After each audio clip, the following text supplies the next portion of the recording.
How to protect yourself against economic shocks. Building financial resilience in uncertain times. Let me begin with a simple but serious question. If your income stopped tomorrow, how prepared would you be? Economic shocks do not send invitations. Recessions, industry downturns, sudden job losses, business slowdowns, markets crash without much notice. Across different countries and industries, I have seen capable, intelligent professionals caught off guard, not because they were careless, but because they assumed stability would continue. Economic shocks are not predictable in timing, but they are predictable in occurrence. They will happen. The real question is not if, but when. In this video, I want to discuss how to protect yourself against economic shocks calmly, strategically, and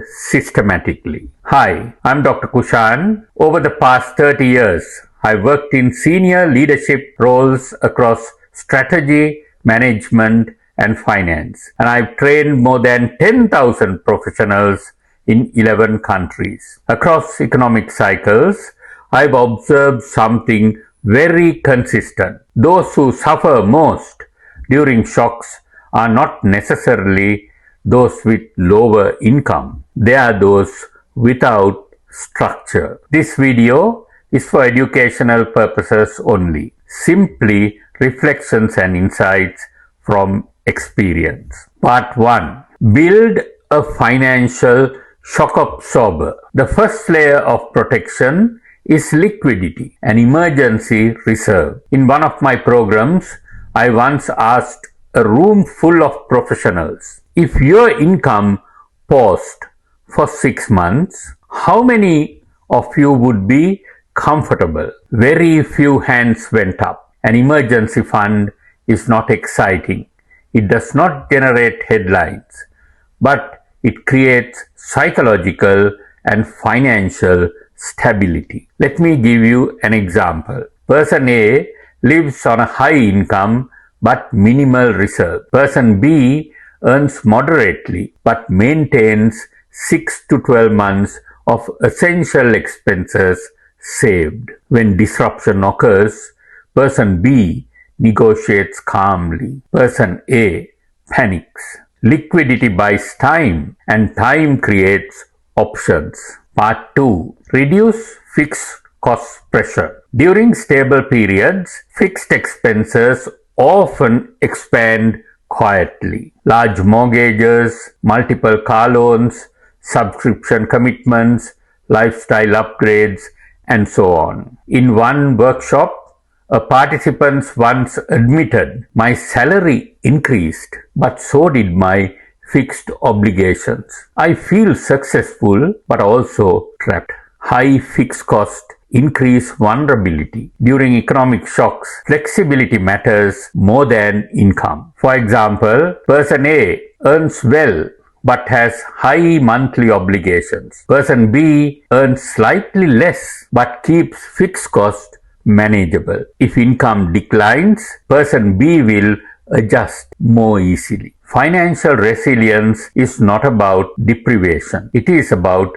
maintaining flexibility. Low fixed pressures increase survival capacity. Part 3. Diversify income and assets. Another pattern I've observed is concentration risk. Many professionals depend on one employer, one industry, one income stream, one major asset. This can be dangerous. Concentration works until it doesn't. During one economic slowdown, I met two mid-level managers in the same industry. When the sector contracted, both faced uncertainty, but one had secondary consulting income, diversified investments, professional certifications, expanding options. The other relied entirely on one salary. Diversification reduces dependency not only in investments but in skills and income streams. You cannot control macroeconomics, but you can control exposure. Part 4. Upgrade skills before you need them. One of the most underestimated protections against economic shock is capacity. During downturns, organizations retain value creators. They reduce roles that are easily replaceable. I once spoke to a senior leader during a restructuring phase. He told me, when we evaluate teams, we ask who brings strategic value, who adapts. Those who continuously upgrade their skills, leadership, financial understanding, digital capacity, increase their resilience. I like to give you an example. Person A assumes stability and stops learning. Person B invests in continuous development. When disruptions occur, Person B has more mobility. Skills are economic insurance. They increase employability and negotiation power. Part 5. Manage debt strategically. Debt amplifies economic shock. It's in stable times, debt may feel manageable, but when income reduces, leverage increases pressure rapidly. In my experience, those with high consumer debt suffer most during downturns. Those who use debt cautiously, primarily for productive assets, experience less stress. This is not about avoiding all debt. It is about understanding exposure. Lower leverage increases breathing space, and breathing space reduces panic decision. Let me now summarize this presentation by reminding you economic shocks are inevitable, but financial collapse is not. To protect yourself, it's highly recommended to make sure that you focus on these 5 points. Number 1. Build liquidity, 6 to 12 months of essential expenses. Number 2. Control fixed costs. Number 3.